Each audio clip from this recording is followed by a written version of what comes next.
Ai!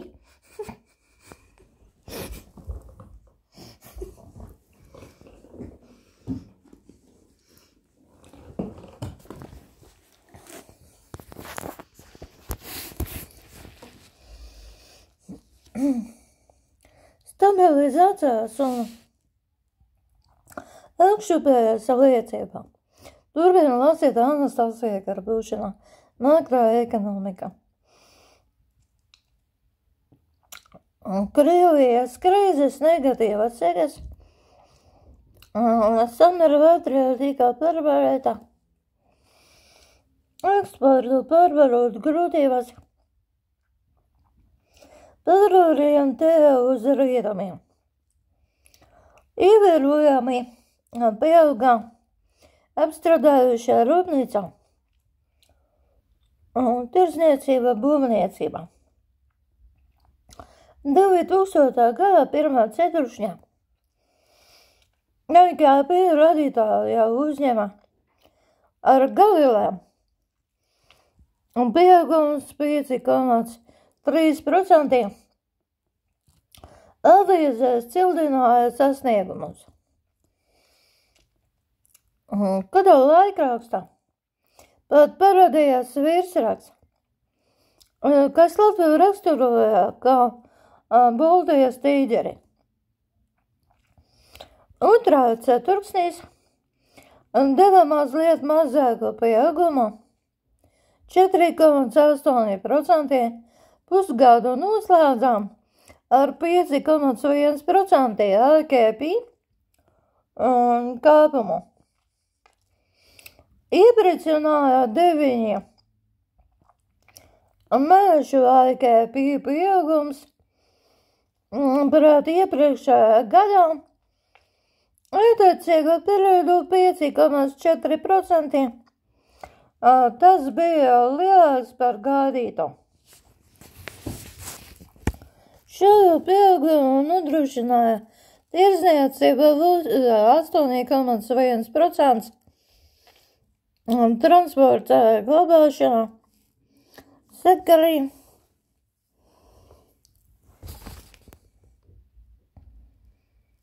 uh, 4,7%, apstrādājušā rūpniecība 4,5%, komerces pakalpojumi 14,8%. Atsevišķi 3 ceturksnīs devām 5,9%, kāpumu 9 mēnešu pieaugums vēl nav rekords. 1997. gadā IKP veicā lēcienu plus 8,6%, lai nākamajā gadā iegāstos Krievijas krīzes bedrē 2000. Gada panākumi attiecībā pret stagnācijas līmenī ir plus 0,1, tas jāievēro.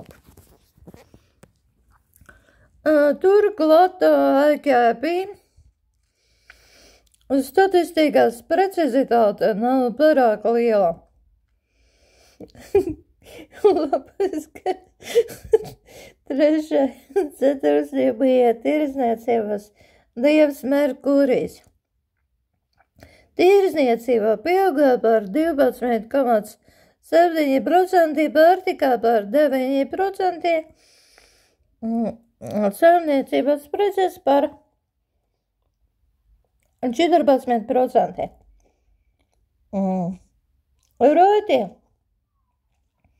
Ritēja tirdzniecība ar lietotām automašīnām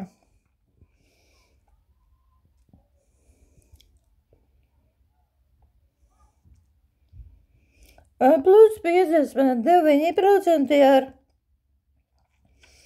elektropiederumiem plus 45%.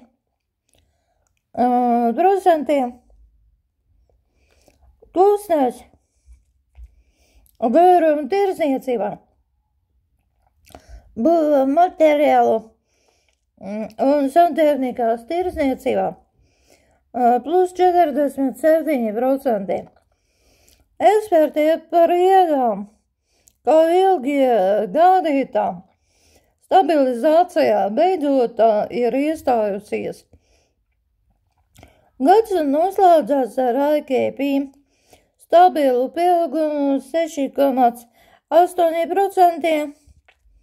Šis pieaugums priecina, bet tas jāpieiet kritiski. Pieaugums sekoja zemam 1999. gadā līmenim.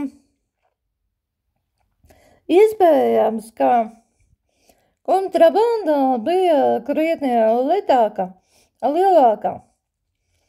nekā statistikā to uztver. Pieauguma līmenī būtiski izpētoja 2000 gada pēdējais ceturksnis, kad IKP pieauga par 8,9%, var droši apgalvot, stabilizācija pārgāja augšupē. 2001. un 2002. gads nostiprināja samērā straujos IKP attīstības tempus. Tā attiecīgajiem gada rādītājiem ir 7,9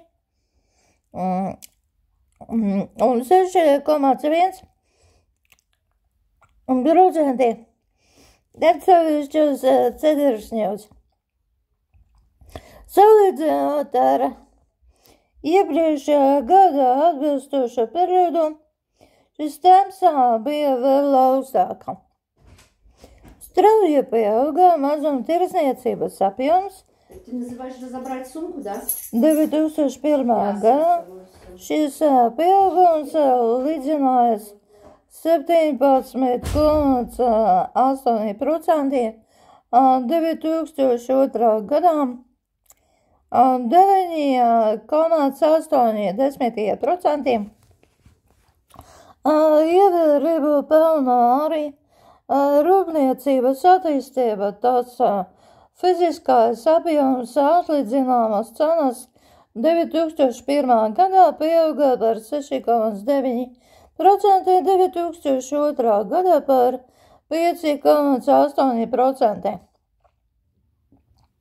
Nestabila attīstība ir raksturīga lauksaimniecības pamatnozarē, lopkopībai, gaļas ražošanā, dzīvmasa 2001. gadā salīdzinājumā ar iepriekšējo gadu samazinājās par 3,8%,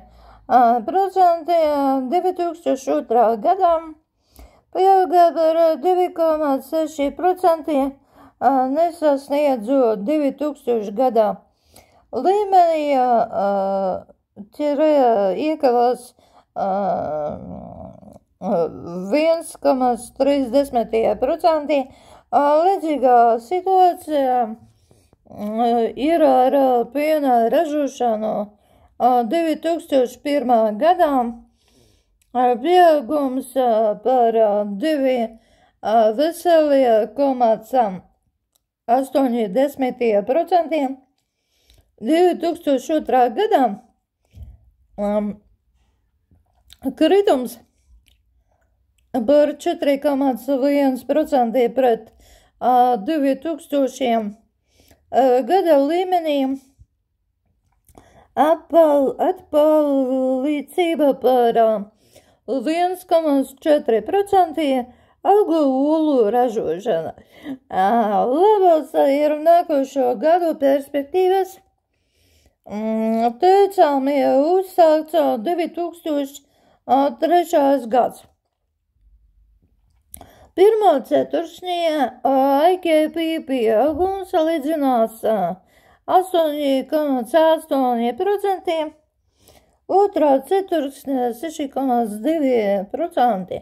Tomēr 2002. gada IKP apjoms salīdzināmas cenas bija tikai 71% no 1990. gadā. Līmeņā 2003. gadā domājams 76% dažādi tautsājumniecības nozaru attiecības tempi aizvadītājos gados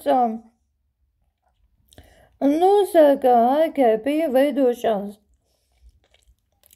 nozaru struktūrās ievērojamās izmaiņas. Latvijai ejot pa tirgus ekonomikas ceļu, IKP nozaru struktūras izmaiņas liecību par šo nozīmīgo procesu sniedz 29,6 tabula. Kopējā pievienotā vērtīguma vērtības sadalījums pa darbības veidiem. Faktiskās cenas procentos. Tā vēl parasti godoli un būs, tā deva.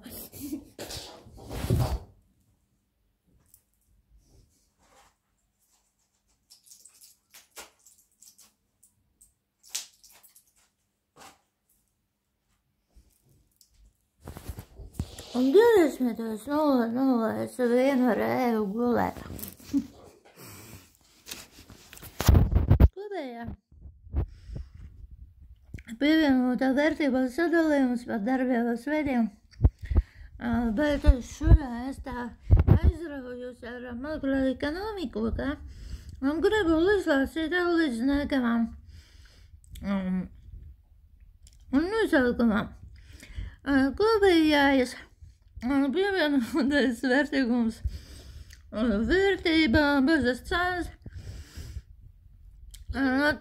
darbības veidiem, lauksaimniecībām, medniecībām un mežsaimniecībām 1990, 1995,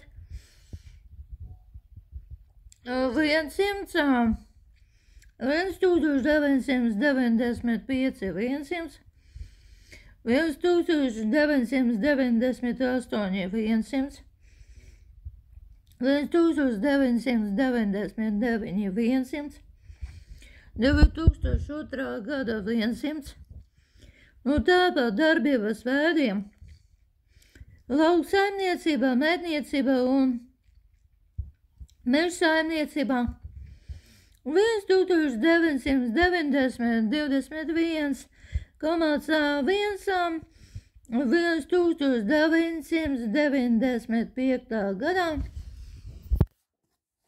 10,4, 1998,